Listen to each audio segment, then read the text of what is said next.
This week, Diana Kelley and Ed Moyle join us for our feature interview. Diana and Ed will be presenting on ransomware and tabletop exercises. I had originally written that as they will be presenting on ransomware and tabletops. I realized I needed to qualify that because that sounds weird. Interior decorating tips. That's right. Interior decorating and tabletop exercises at the upcoming InfoSec World Conference.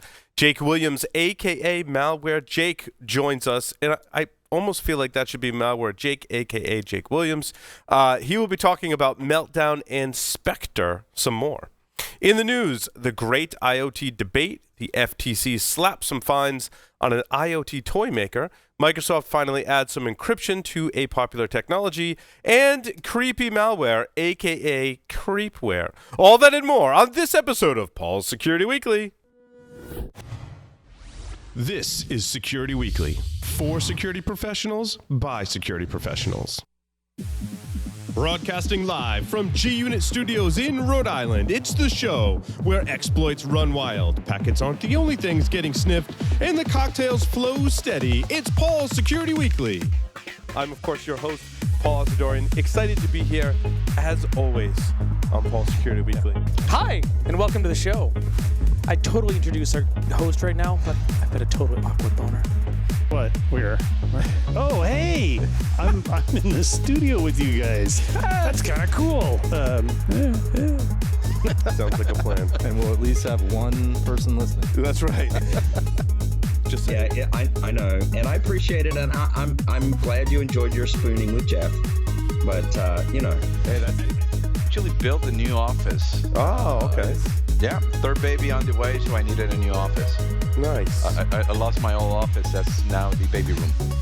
Brought to you by... The average time between being hacked and realizing you've been hacked is 1 year. Can you afford to let an intruder roam your network for that long? Can your company weather the fallout when this comes to light? Black Hills Information Security can find the bad guys in your network and train you to do it yourself. Email consulting at blackhillsinfosec.com to find out how a hunt teaming engagement can help you find a persistent threat in your network. Signal Sciences is the industry's first web protection platform that works in any cloud, any container, any platform as a service, and any modern application architecture. The Signal Sciences web protection platform can be deployed in next-generation WAF, RASP, or reverse proxy modes, giving customers ultimate flexibility and coverage. Protect your web applications with Signal Sciences web protection platform. Signal Sciences, protecting applications, connecting teams. For more information, check them out at signalsciences.com/PSW. Welcome to Paul's Security Weekly, episode 543 for January 11th, 2018. I'm, of course, your host, Paul Asadorian, joined by a number of cast of characters. A good number of them are on the lines via Skype. We'll start, I guess, from left to right. Keith Hoodlet is here. Keith, welcome to the program. Glad to be here again 2 weeks in a row. I think we're making a habit of this. Yes. You are overly enthusiastic, Keith, and we love it. Sorry. Don't be sorry. It's great. John Strand is here via Skype. Welcome, John. New guy is making me look bad. Hey, guys. Are those like black shower curtains behind you? Are you in? They are in actually. the bathroom. We went out and purchased some black shower curtains because we're all goth here. Yeah, I can't see that. Maybe I don't know. And Jeff Mann is here as well. Jeff, welcome. Hey, Paul. Good to be back. Yes, nice to have you. In addition to Mr. Jack Daniel. Jack, welcome. Thank you very much. Using the retro microphone this evening. It's very nice. Yeah, very nice. Cleaning up the office. The old Electro voice surfaced again. Figure we'll use that. Nice. And last but certainly not least, Mr. Joff Thayer is here. Joff, welcome. Jeff Iyer, yes. G'day, Paul. How are you? Who's that Strand character that keeps popping up on the show? I don't know. Anyway, it's good to be here again. It's going to be fun. John's here to keep us all. No, usually John doesn't keep us in line. He really eggs us on. No, so that's... no. That's always my intention, and it never works out that way. Jeff, no, he eggs us on, and then he leaves the show when we're good and lit. That's what John does. Jeff and I tries do have to leave early again. So Jeff tries to keep us on track, and we appreciate that. John is more like the pigeon. He swoops in, shits all over everything, and then flies away. Oh boy. So check out our Domain Tools webcast hosted by myself and Michael Santor-Cangelo. Basically, we're going to poo-poo logs. And John knows the poo-pooing logs thing. We're going to poo-poo logs for all those enterprise defenders out there. So if you want to hear us poo-poo logs and you want to disagree with us, that's fine. Come and listen to what we have to say. And then Domain Tools is going to show you how to do some really cool stuff about finding interesting things in IOCs in your network using external resources such as domains and IP addresses. It's going to be great. We've also got several. Do we have to listen to you before we poo-poo your ideas? No, you can certainly. Yes. When is that ever? He's got to at least start a little bit. No, when has that ever stopped any of you from poo-pooing my ideas? True. Come on now. True.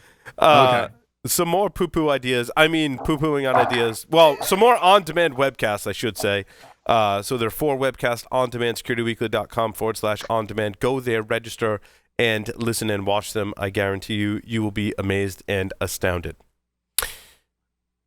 5 webcasts. Thank you. So now on to our feature interview for this evening with first Diana Kelley. Is the Cybersecurity Field CTO at Microsoft and a cybersecurity thought leader, practitioner, executive advisor, speaker, author, and co-founder of of SecurityCurve. She was the global executive security advisor at IBM Security and built and managed IBM security research community newsroom. She has over 25 years of experience in the industry. Welcome, Diana. Excuse me. I need some bourbon or something. Sorry. Drink. Okay. And hold on, my teleprompter is catching up.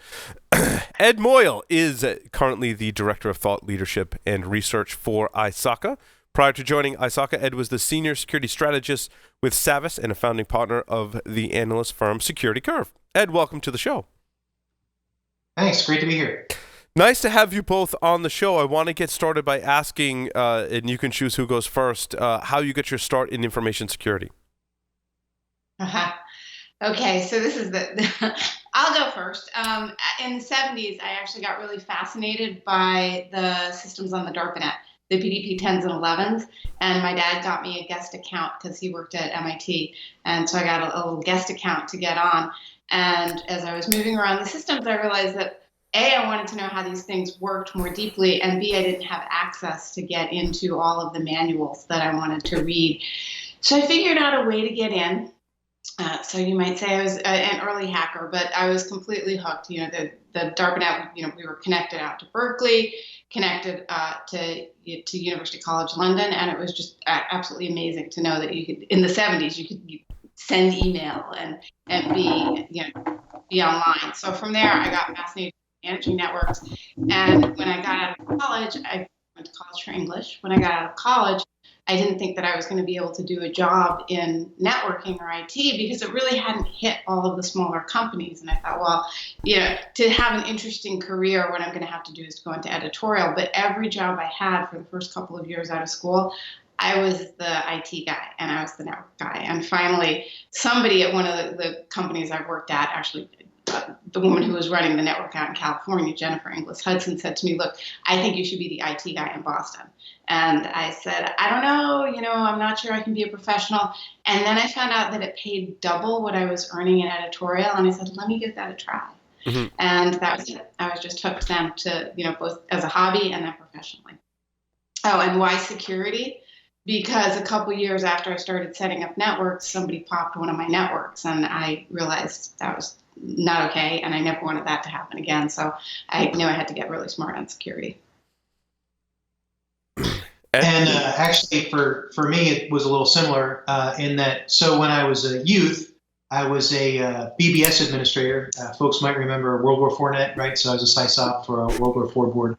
And I just found it to be a really fun and entertaining hobby to see if I could break software protections on copy protection on software, right? That was kind of a sport. I would actually buy a game. With the fun part was, let's see if I can get around the copy protection and, not necessarily distribute it. Although, if I'm honest about it, I did do some of that, right? When I was a minor. So don't come arrest me or whatever. Statute of limitations. Yeah, there you go. Right. So, but just was interested in that, and like Diana, I actually studied liberal arts in school, but had put myself through college by building websites for people. In 1995, that was a good way to make money. Right? So, first job out of school, kind of was doing part-time Java development for a security company. I had that interest in security from when I was younger, and just stayed with it, and now it's 20 years later. People kept offering us jobs. That's true, so we too. kept doing them. That's good. That's a good problem to have. I don't even know if that's a problem. That's just a good thing to have happen to you. So what is SecurityCurve? Now, you both are involved with SecurityCurve. What is that?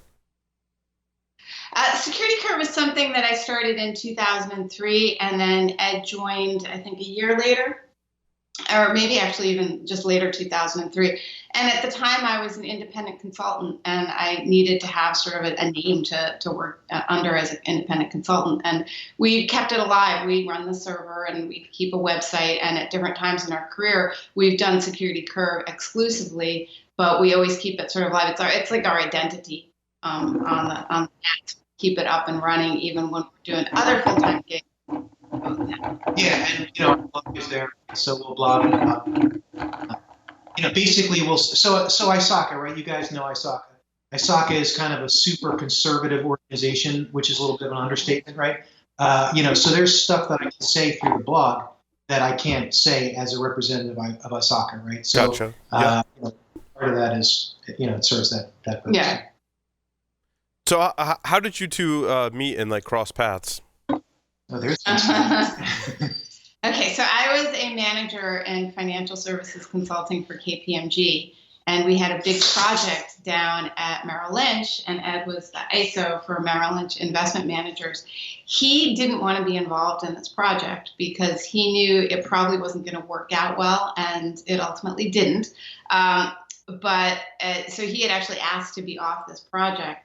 But he met me out at RSA right before the project started, and his boss had said, "Hey, go talk to that KPMG consultant." And then he apparently went back to his boss after RSA and said, maybe I'll work a little bit on that project.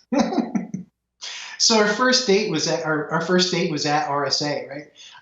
When it used to be back in San Jose. San Jose. Yeah. That's so romantic, I guess. So we're like the weird couple that doesn't really mind that RSA very often takes place on Valentine's Day. You just go together. So, yeah. Convenient. Now what's the cat's name in the background? Oh, that's Dimitri. He's part of the Brothers Karamazov. I got you. Now, has Dimitri signed the release form? Because he is, in fact, on camera, and I just want to make sure that there won't be any legal repercussions to having Dimitri on camera. We'll handle the legal issues. Yeah, that's awesome. Yeah, he's not looking at the camera on purpose too. He's like, I don't want anything to do with this. I think Nora walked by too, so she was on during this test earlier. She got 2 dogs that could pop by too. There you One go. of them's in the 2 dogs, 2 cats. That's good. 2 dogs, 2 cats. So your talk this year is about ransomware and specifically tabletops. I want to talk about ransomware for a moment first. In that, with all the protections today and all that we know, I feel like in 13 years of doing the show, we have made some progress in terms of security. That with all the protections available today, why is ransomware such an issue in the enterprise today, or is it? Oh, it is. I think, if you look at what happened with Petya/NotPetya or WannaCry, it's definitely an issue, and it's causing significant impact when you get a really successful incident. Why? And very often because people are not able to patch. Not to slam large organizations. I've been an admin. I know that when you patch, you take a risk. Yes, you're upgrading your system. You're making sure that it's got the latest and the greatest of the software. But depending on that system and the most important things for that system, i.e., is availability most important. When you run the patch, you run the risk of it may cause some sort of unexpected consequence. So in some companies running the patches, it's not as easy as people might think. So that's one of the big problems, is just that people cannot do comprehensive patching. There's also, with patching, some systems, if you patch them, they're no longer that system.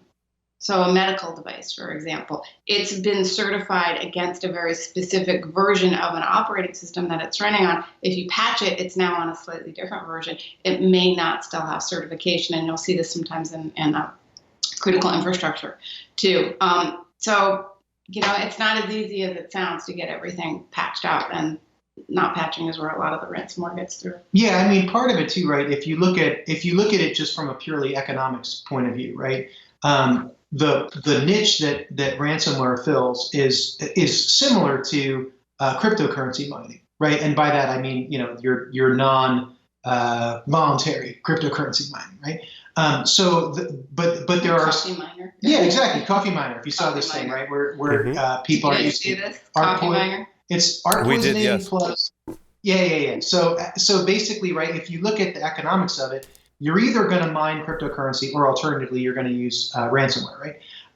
But the advantage that ransomware has is that in an environment like it is right now, where like Bitcoin, right, is really super inflated, you might actually economically do better over a very short period of time, even with cryptocurrency mining.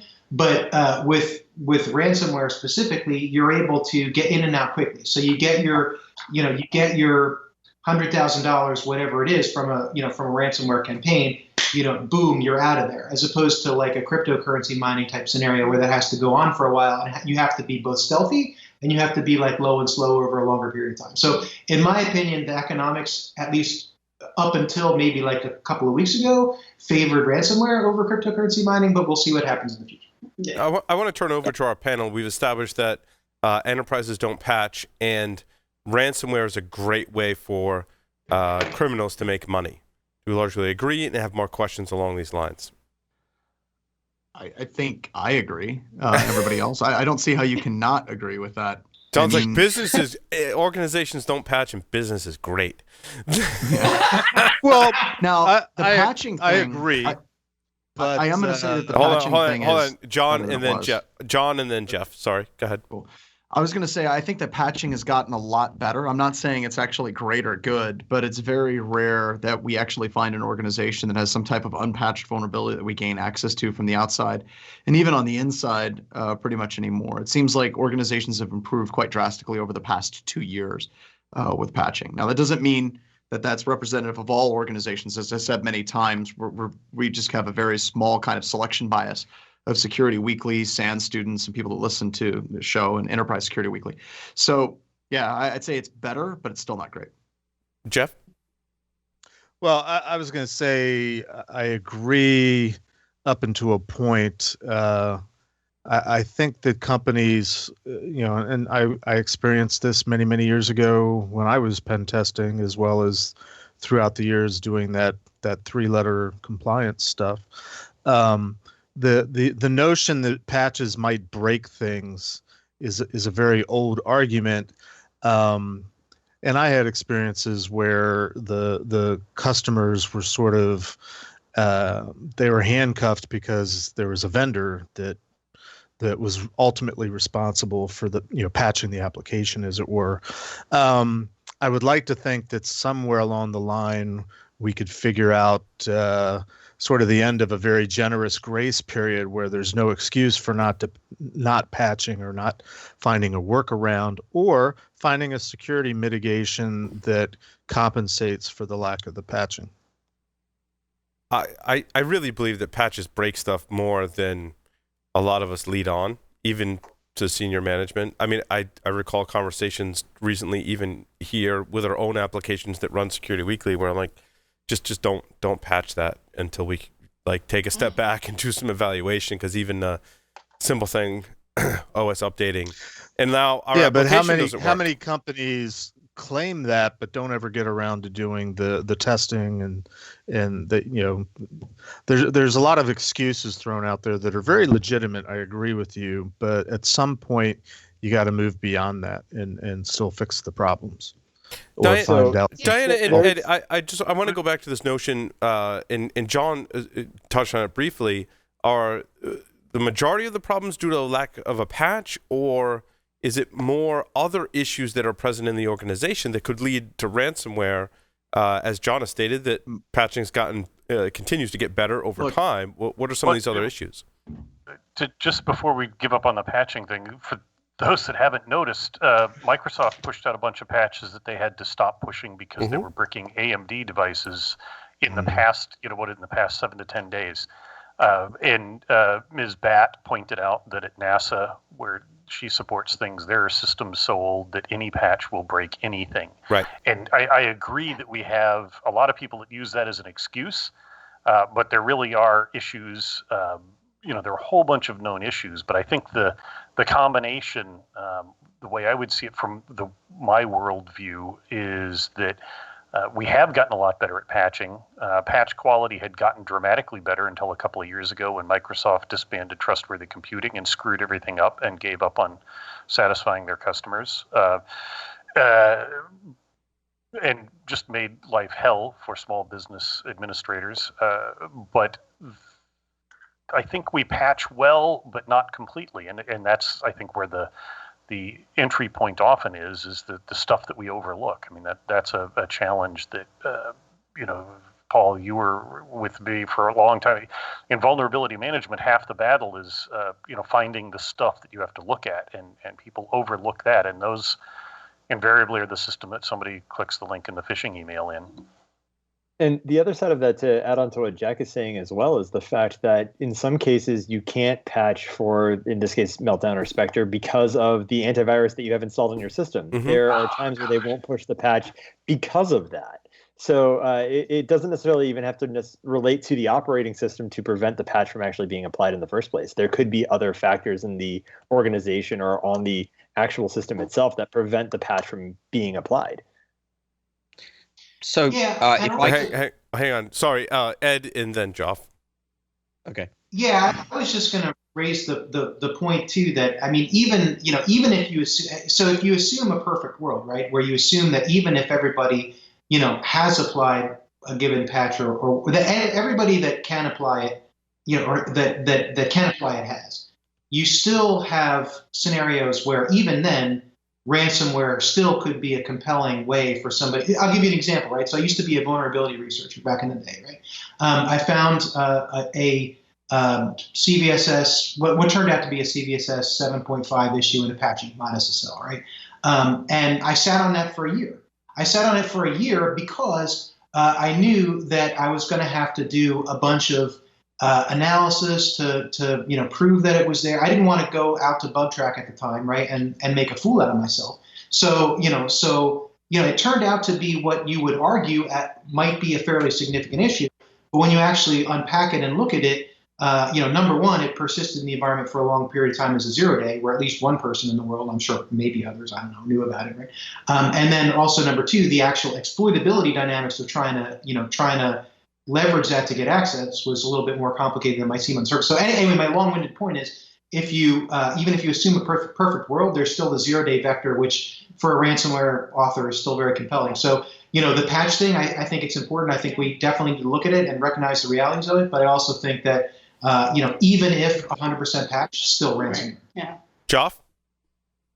Yeah, so one thing I think is missing from a lot of what the other panelists said was there's a distinct difference between your traditional office computing environment versus these dedicated purpose appliances or dedicated application stacks, if you like, right? If we look at the SCADA world, if we look at the medical device world, there's a very dedicated, tightly integrated stack that is deployed there that is typically not patched. And that is a significant problem in the industry that has not really been solved very well. But if you look at the dedicated, if you look at the business environment, the business desktop, that problem has largely been solved and solved relatively well. So it's important to have a little granularity in the discussion, I think.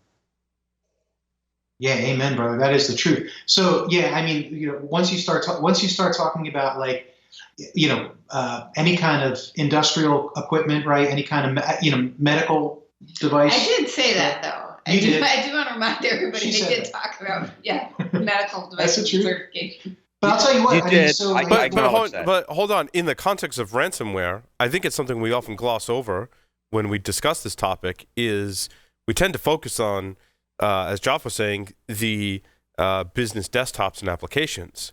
I think a more kind of scary threat for me is when we start talking about industrial control systems and IoT devices and the effects of ransomware on those devices, which tend to have more vulnerabilities, which tend to have much longer patch cycles, and I say longer, like sometimes forever. That if you're taking that system out and conducting a ransomware attack could have serious repercussions. Do you, Diana and Ed, have comments on that and also address that in your talk? I mean that's a huge problem when as you're looking at IoT devices. Do they even have a way to be updated securely over the air? Because you're right. If you got a sensor somewhere and you're plugging it in and you're forgetting about it, it's going to be pretty rare that people go and actually think about updating it. So and we've also seen with IoT some other really big gotchas, like hard-coded, well-known, user IDs and passwords. So they're hard-coded or they're just the default and everybody knows it and it's on the same on every device. And that's actually enabled some spread. I mean, we saw it with Mirai. It wasn't a ransomware attack, but spread of malware is spread of malware. It's just what it's going to do as a function. Yeah, that's true. Now, some will say that for things like Mirai, that the reason it wasn't a more widespread ransomware attack was that if you bricked a device, either people would just throw it away and buy a new one, or they would just replace the firmware, completely. Now, obviously, they're going to get reinfected if they put it back online, but these are kind of low-cost throwaway devices that it may not matter, that they'll just go out and replace them. Do you think that stopped the spread of ransomware on these style devices? I mean, that's a good point if you're thinking about just purely economics. I mean, on the other hand, is somebody going to pay $10 to unbrick their TV? Because I don't know. I mean, that may be a good, cheap way. I mean, I think a lot of people got something on their TV saying, hey, pay me $10. Just send me a credit card, give me $10 or $10 worth of Bitcoin. They'd unlock it. And that did happen. I think it was LG's Android TV devices were victims of ransomware attacks. Yep. And I was going to say that's going to become more interesting as we move forward, because then you're actually looking at a much more targeted ransomware attack. A lot of the ransomware attacks targeting Windows, that's easy. There's lots and lots of Windows systems. You write your malware once and you're ready to go. But the idea, let's move to the medical device or any type of SCADA ICS system. John, let's not give anyone ideas about attacking refrigerators from Samsung that John and I might have in our homes. Don't do that. No, don't attack those fridges. At all, because John and I fragile. Both have one in our respective kitchens. Well, part of what you're bringing up is the fact that a lot of what we talk about in our industry doesn't really begin to touch the consumer side of things or the consumer end of IoT or devices. Those of us that are in the know and our friends and family that know to call us, they tend to be a little bit better off, hopefully. But the larger consumer public, it doesn't really get touched. I wanted to add 2 points to vulnerabilities. I was going to save it for Malware Jake, but we sort of brought it up here. The first, and what I was trying to get at with my earlier comments is, and I think the recent Spectre meltdown is possibly a good real-world example. What do you do in terms of security when the solution isn't simply to patch, when there is no solution to the vulnerability, or at least in the near term? Sort of a corollary to that is, what do you do when the vulnerability on a good day is a feature, and only when it's used for unseemly purposes does it become something bad, like a vulnerability that can be exploited? Anybody can respond. I was going to say that actually is really common. We already talked about medical devices, and I'd love to get the guests' take on this. But if you go to the heart of a lot of financial institutions, they're still running AS400 systems. You talked about DoD as well, DoD, NSA, even like NASA. We talked about Ms. Bat. there's a lot of those systems that the code was written in the late 90s, early 2000s, and it runs on one specific hardware platform. No one knows how the dark magic works, and it's going to take millions of dollars to rewrite it, so they hope that nothing breaks. But I think at the heart of a lot of organizations, you find these types of systems lurking around everywhere. But I'd love to hear the guests' take on it as well. Well, I think you raised an excellent point, right? I mean, so the first one in terms of, it seems to me, right, that if I were going to write, just looking at it kind of reverse in, right? If I were going to if I wanted to write some ransomware, right, I wouldn't write ransomware to specifically target something like NHS, right? Like we saw in the UK health system with WannaCry, right? Obviously, there was a tremendous impact, but when it comes to somebody actually paying it, that's probably not the preferred target. The reason why it's so disruptive is because those kinds of systems are what they are. Right, they get caught up. Also because of the complexities with patching and so forth. And I'll tell you, I mean, I work for a large financial organization whose name I won't use in this particular sentence, but you can probably guess who it is. That we had a trading software that we didn't have the source code for, right? So we just literally did not have the source code. And, it was a problem because we wanted to change the key in there because there was a hard-coded DES key in there. And sure enough, how do you do that? It's like, well, let's disassemble this thing and try to get.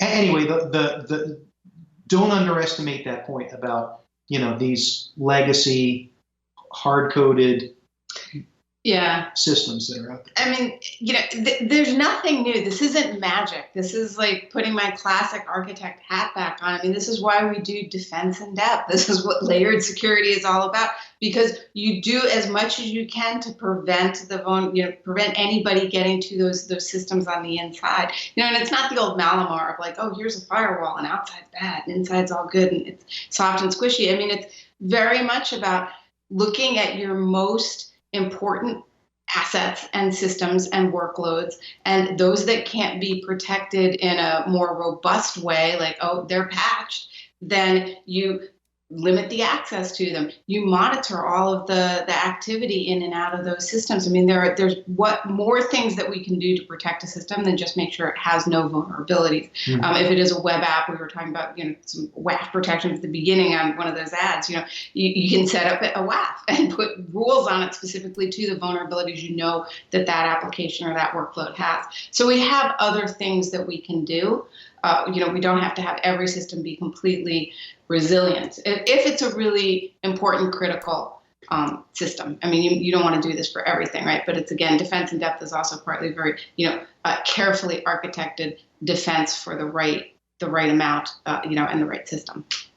Would you say, Diana, that the best defense is to mitigate the vulnerability with something like a patch, and that everything else is kind of not as good? Look, I mean, if you can go back to the source of the problem and you can correct the source of the problem, why not? There's Dimitri. Why not? I mean, that would be, if that's something that's in the realm of possibility. In the case of this financial services example, and this is not the first time, I've worked with other companies where, I've seen, they have source code that they're dependent on. I actually wrote some for a company that I saw years later. They had scratched out something that was printed, and I know I had hard-coded that into the software because I didn't know any better at the time. So you see this going around and around in lots of weird ways. So if you can fix it, fix it. But it's not always an option. So you have to have other, there's not just one path to the Buddha, right? Yeah, and actually, just to real quick follow-on point, right? That's what we're talking about is kind of why we wanted to structure this as a tabletop in the first place. Yeah. So there's issues like this, like how do you remediate if in fact you can't patch, right? Or the bigger question of do you pay, right? Because anybody on this on this show is going to say don't pay it, right? But if you go out into the corporate world, 99% of the time, somebody will say along the process of dealing with a ransomware event, just pay it, right? And it could just be the CEO. Yeah. We just want to get back to, all they're thinking is get back to work. Yeah. I mean, they hear like, well, yeah, it's $1,000, $100,000, just pay that. And like, we'll go back to work, right? And so the time to have that conversation about why not to pay it and why that's a terrible idea is not when the CEO is saying, hey, can we get back to business like in 2 hours? If we just do that, then let's do it, right? And it changes the economics of, as someone brought up legacy, and that's a big attack vector, right? You've got old unsupported EOL systems, or you've got legacy software, nobody knows who wrote it originally. You can't patch it, obviously, because we can't fix it, right? And that ends up being a really big problem too. But you hear very often, well, that system's running, that legacy system's running, so we're not going to spend the X amount, the millions of dollars to go and build a new version of it, to build an updated. It's okay. It ain't broke. Don't fix it.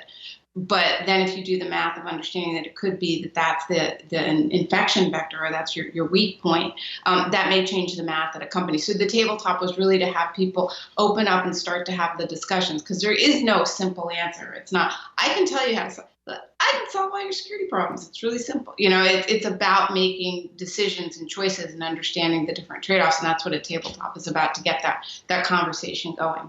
And to experience that visceral emotion too. Yeah, that's true. So, Diana and Ed, for our listeners out there that may be wondering what a tabletop exercise is, what is it in this context? So in this, it's a role playing. We sit people down. You get assigned different roles. Somebody's the CEO, and last year that CEO went on the hot seat on CNN in the middle of the tabletop exercise. Everybody sits around, and you run through a script, a set of scenarios. If you've ever played like a mystery murder game, or even an escape room where some of it's scripted and some of it you have to figure out yourself, that's really what this tabletop is like. It's like running an incident response in a live environment, except this is all just purely scripted, and we have discussions around it because we're not actually having people with hands on keyboards in this. So this will separate the nerds from the wheat from the chaff, right? If you guys ever played D&D, anybody old school enough to remember D&D, right? So it's basically like D&D, but with computers and malware. So we're the dungeon masters. Yeah, we're the dungeon masters. It's fun. So I got a question. Do you guys actually incorporate a 20-sided dice into your game? We're doing it just for you. You're right. It's just for you. Because if you go to our blog, we actually have full rules and everything that does the kind of the same thing, but we actually do use a 20-sided dice in the game.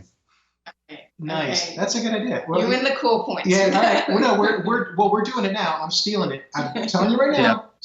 So what we do that's nice is if you have procedures in place for an action, you get a +5 modifier. If you have someone that's trained in that action, you get a +2 modifier. So if you have procedures and training in place, you get +7 modifier, and you have to roll 11 or above to be successful in doing an action. Oh, that's awesome. All right, so so is that publicly available? Like, so do you have these rules up there that I can go look at? Yeah, if you just Google cubicles and compromises. What's it called? Cubicles and compromises. Black Hills InfoSec, and you'll have the whole thing there. Yeah, thanks. That's awesome. Not a problem. That's really nerdy. It's so dirty. I'll actually give you a link to it in the show. That's why we do this, Paul, because we're all nerds. It's very nerdy. Yeah. It's the way we can make a living. There you go. It's in the Skype channel. You've got it. Oh, they're on a different Skype channel. Can we work in miniatures? Miniatures. Challenge number 2 is, can we work in miniatures? And you could absolutely. They have to be hand painted. I would be interested to see what the dungeon map actually looks actually, like. You're right. You're right. A path to like the CEO's office that you have to like traverse through all of these different people to get to. John, you can make the whole thing like Warhammer. No, John and Keith, you're transitioning now from nerd into dork territory. Just a warning sign. We're entering dork waters, John. Yes. You hear that? Yes. Entering. What the hell does it mean, entering? Which all that means is you lost Paul. Actually, totally I awesome. know better. I know better. I think it's the difference between, like, if you're a Star Trek fan and you walk through the doorway and you envision that, it's opening for you, and the dorky thing is to make the noise as you walk through it. Isn't that like the difference between Maybe that was geek and nerd. Anyway, that's Paul, you Either haven't way, seen Stranger you're one Things? of There's a us. map. There has to be a map. It has to be a map. Absolutely. okay. So But you no, we also have business injects too, and those are kind of fun. My business injects in the middle of it is the attacker posts the incident data on Pastebin. Bobby, the intern, kills the system you're reviewing. It was a black box pen test hired by the CTO. You're okay. Legal takes out your only skilled incident handler into a meeting to explain the incident and what a buffer overflow is. The lead handler's wife has a baby in the middle of the incident. One of the people at work for you pulls memory while the system is running from the infected system. An unrelated DDoS breaks out, and we have some more there as well. So Diana and Ed, what are injects and why are they so important? Yeah, go ahead. I was just going to say, an inject is like a twist, because as you're going through the script, if everybody could read the entire script at the beginning, it's like, yeah, you're going to skip to the end, right? So you give them little bits of information along the way, and what you're trying to do is get them to engage with each other the way it would be in a normal company, where everybody's got a little bit of information, and sometimes if you don't ask, you won't get it from that person. So everybody's going through their knowledge and creating the story together. But then you throw in a couple of twists or injects that are surprises that they weren't anticipating and weren't pre-scripted in their what they're following. It really cranks up the adrenaline because, so one of the things that I'm interested in, right, is everybody says like if there's some major catastrophe that people will panic, right?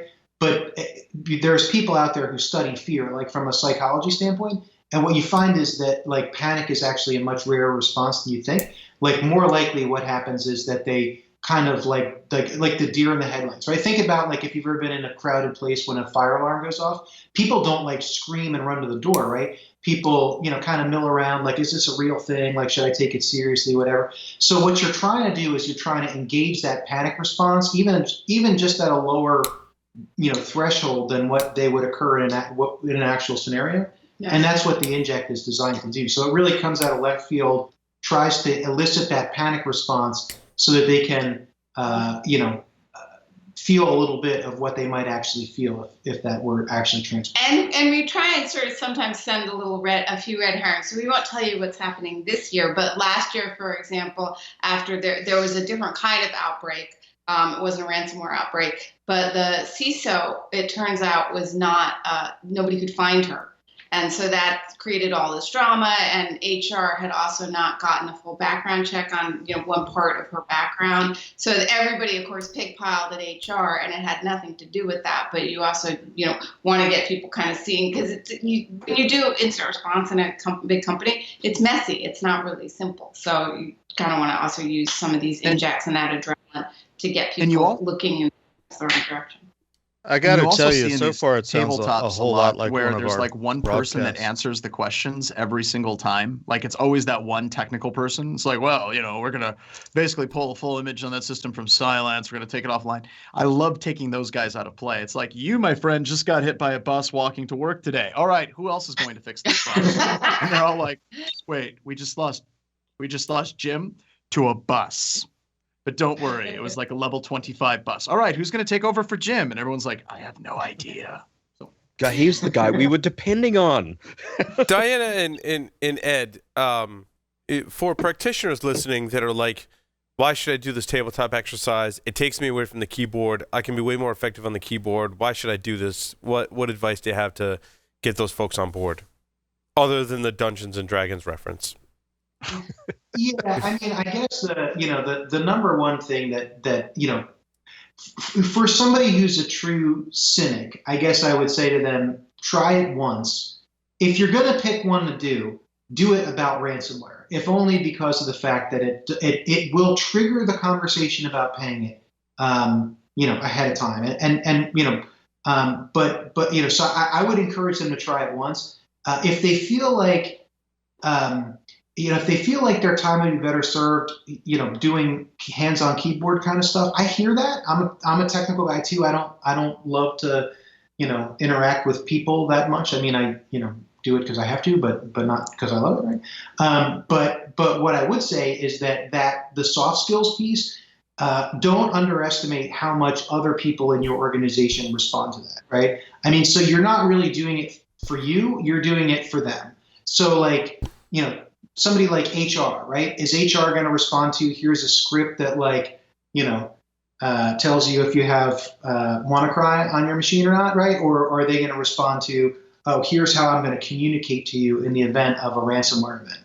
And the answer is always the second one, because they don't know anything about scripting, right? Yeah, I mean, so it's really to walk a mile in other people's shoes and see what part your technical piece is in the bigger organization, because there are 7 or 8 groups in the tabletop, and only one of them is the tech team. So if you know yourself and you know where you want to be in your career, and really all you want is to be left alone, hands on keyboard, and hunt or reverse engineer, then you might have fun in this, but it's probably not going to give you as much if you know you really don't ever want to talk to anybody, outside of your manager as you explain up your technical findings. But if you want to know where those findings go and how the rest of the organization deals with them, and maybe do a little bit better with, I've heard tech people kind of cringe when they see their executives talking about breaches. So understand how your executives are getting this data, what you're sharing with them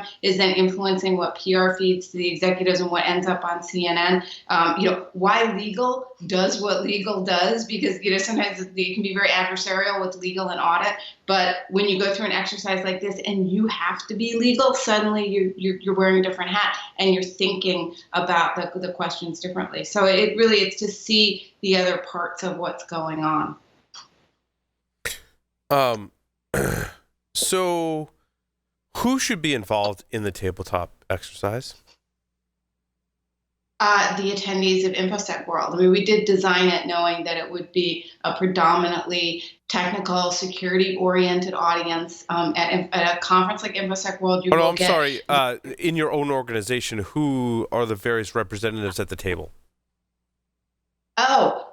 You need to have HR, you need to have legal, obviously the tech and the incident response team, the executive team needs to be there, operations, the Marcom, and PR, external relations, because they're going to go out with the story. If you've got procurement or whoever's handling insurance, because at this point with insurance, depending on who you're using for incident response, you may or may not be able to claim on the insurance. So you want to get that group involved too. Depending on the industry, there's certain very specialized roles that I think are valuable too. Like, so for example, right, if you're talking about like a hospital or a health system, absolutely you want to have representation from like biomed. Like sometimes there's a biomedical engineering group. It's particularly if you have a scenario that addresses, something like an interface engine or something like that, right? Like some very specialized piece of healthcare equipment, you want to have those folks in participating as well. It can also be helpful to bring in specific business areas, things like, I'll just pick on hospital again, right? But stuff like diagnostic imaging or pharmacy or lab, right? Anybody who's like a very specialized business group.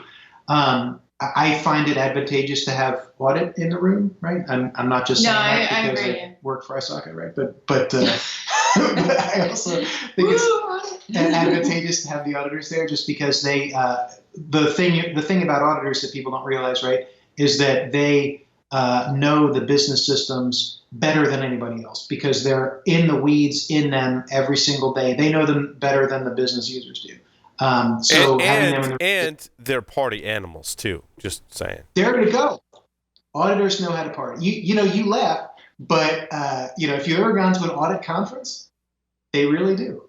They really do. It was cyberpunk theme last. Now I want to go to an audit conference. There's a big difference though between party animal and drinks to excess. Just saying. It's a treat. I'm telling you. Jeff brings up. I don't understand. That's a distinction without a difference, Jeff. It's nuanced. It is very nuanced. Oh, nuance. Oh, I definitely don't understand. Jeff, that. Sorry. Did you have a question or comment earlier? Jeff? Me? Yeah. Did you have a question or comment earlier, or? No, I did not. Okay. Anyone else? I'm good. I think we already made enough jokes. Questions, comments. So. Bad jokes at that. Oh, I was going to say something about the tabletop exercise and the throwing in I forget the term that you use, calling the little zingers. It sounds a lot like one of our typical podcasts. You mean injects? Yeah. Injects, yes. The zingers are injects, yes. The injects, that's right. Is this the point where I say I put on my robe and wizard hat? No. Please, we should never reach that. But I'm a rhinoceros. Sorry. Keith. Oh my God, the drapes are on fire. Never yell fire in a crowded office, John. Listening to the show going, wait, what the hell are they talking about? Is this Logan Paul jokes? I don't know. Oh, no. Now it's official. We are old nerds now. I want to include our guests in there, too, because there's no way that you were alive in the 70s, Diana, just for reference in the beginning. I was like, there's no way. So I just have 5 more questions for both of you. Are you ready to play 5 questions with Security Weekly? Okay. Oh, yes, you are. Did the team not prep you for this? Oh, okay, good. Because they're not. It's a zinger. It's a zinger. They're not supposed to prep you. Is it not like the Actors Studio? My Yes. favorite town is kind of my like dog's right. Yes, I very much try to channel that show, but we do have 5 questions that are more like a show you probably never heard of called Bully Beatdown, where he asks questions of the bull. Anyway, we're just going to ask 5 completely random questions. I'll start with Diana. Diana will answer the question, and then turn it over to Ed, and then Ed will answer the next question, and then we'll move on from there. Okay, you got it? Okay. All right. I'm not sure I get. Are we timed? Wait, Yeah. Are you asking her 5 questions and me 5 questions? Or are you asking? It's the same 5 questions. You take turns answering. Correct. You take turns answering. You'll figure it'll make perfect sense. Okay, you ready? Question 1 for Diana. 3 words to describe yourself. Tired, small, funny. Ed, now the same question to you. 3 words to describe myself. Nerd. Tired is a good one. And smelly?